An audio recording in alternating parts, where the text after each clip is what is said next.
Bukhara dikenal sebagai kota kelahiran para imam besar Islam.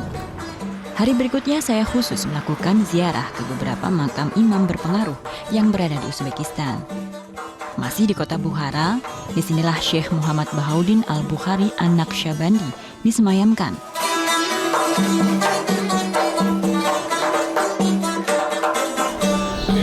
Jadi disinilah makam Bahauddin Naqsyaband atau tarekat leader atau pemimpin tarekat Naqsyabandiyah.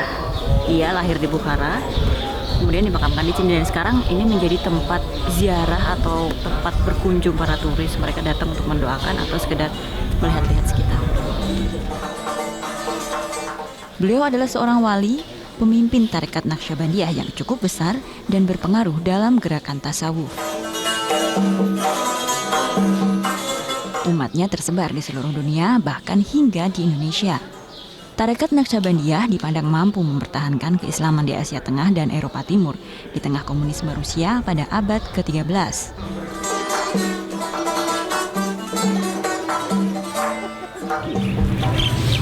Oke, hari ini kita akan ke Samarkand, sekitar 5 jam dari Bukhara, dan kita akan ziarah ke beberapa makam tokoh nasional dan juga tokoh Islam. Ayo.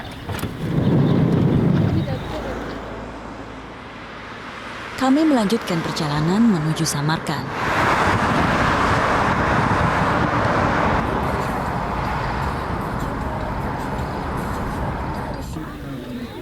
Imam besar umat Islam Amirul Mukminin fil Hadis Imam Bukhari dilahirkan di Bukhara dan disemayamkan di Samarkand. Memasuki komplek makam, para pengunjung wajib mensucikan diri atau melakukan wudhu di tempat yang disediakan.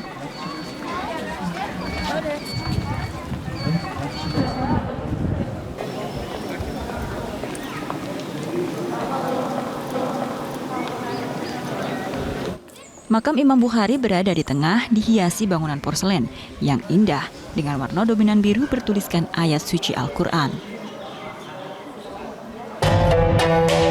Imam Al-Bukhari, perawi hadis yang memiliki julukan sebagai sang penjaga hadis, sanggup menghafal sekitar 600.000 lebih hadis dan 7.000 diantaranya dibukukan dan dinyatakan sahih.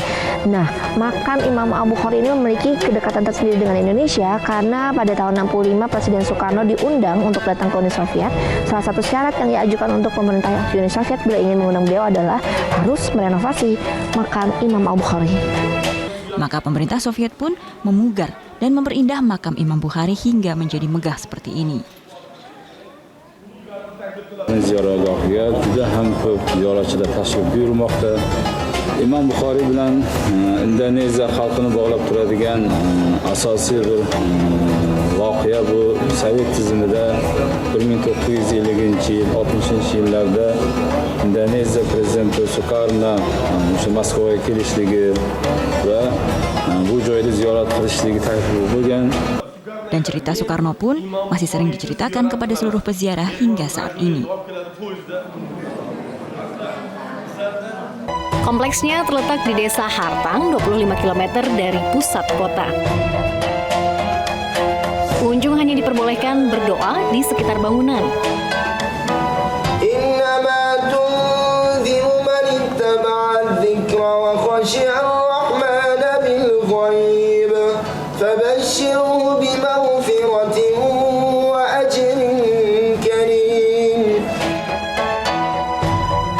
Makam asli tempat disemayamkannya jenazah sang imam berada di bawah bangunan megah. Dan kali ini saya pun diizinkan untuk turun dan mengirimkan doa langsung di hadapan makam asli sang imam. Imam Bukhari terkenal dengan kepandaiannya. Sejarah mencatat lebih dari 600.000 hadis bisa ia hafalkan. Alhamdulillah tadi diizinin masuk ke dalam. Itu adalah makam aslinya Imam Al-Bukhari. Kalau yang di atasnya sudah simbol atau restorasi. Jadi hawa sejuk sangat terasa di sekitar makam, dengan pohon yang rindang dan dihiasi arsitektur bangunan bersejarah yang megah.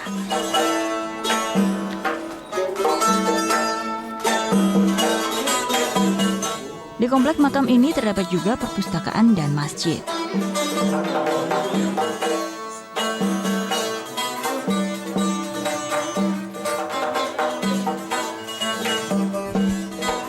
Masjid ini biasa biasa digunakan para pengunjung atau turis untuk singgah menunaikan sholat.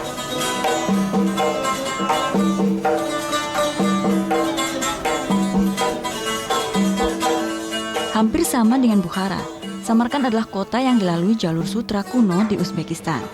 Maka jejak peradaban Islam di sini pun terlihat sangat kental.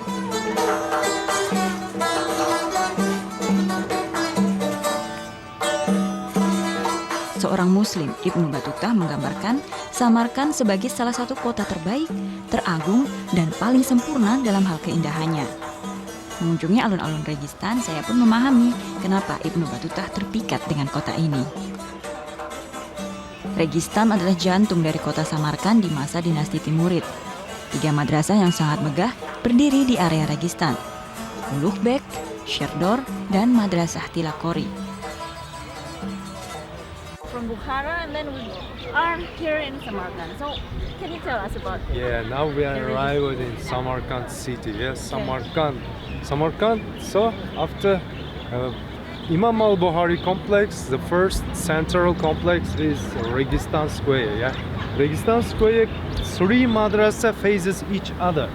So in the left hand, this is Mirza Ulughbek Madrasa, belonging to 16th century. Yeah, and Mirza Ulughbek lived in 16th century after Amir Temur grandson. Yeah, Mirza Ulughbek ordered to build this madrasa for students to study different science, most religious science. So in front of us there is Tilla Kore Madrasa. Yeah? Tilla Kore Madrasa means Tilla is golden. Yeah, Kore is a golden imam.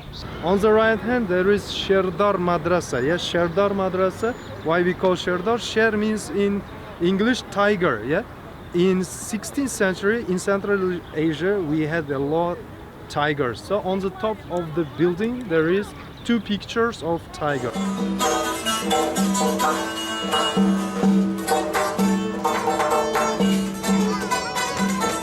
Registan menjadi tempat berkumpul warga dan turis untuk menikmati angin musim semi.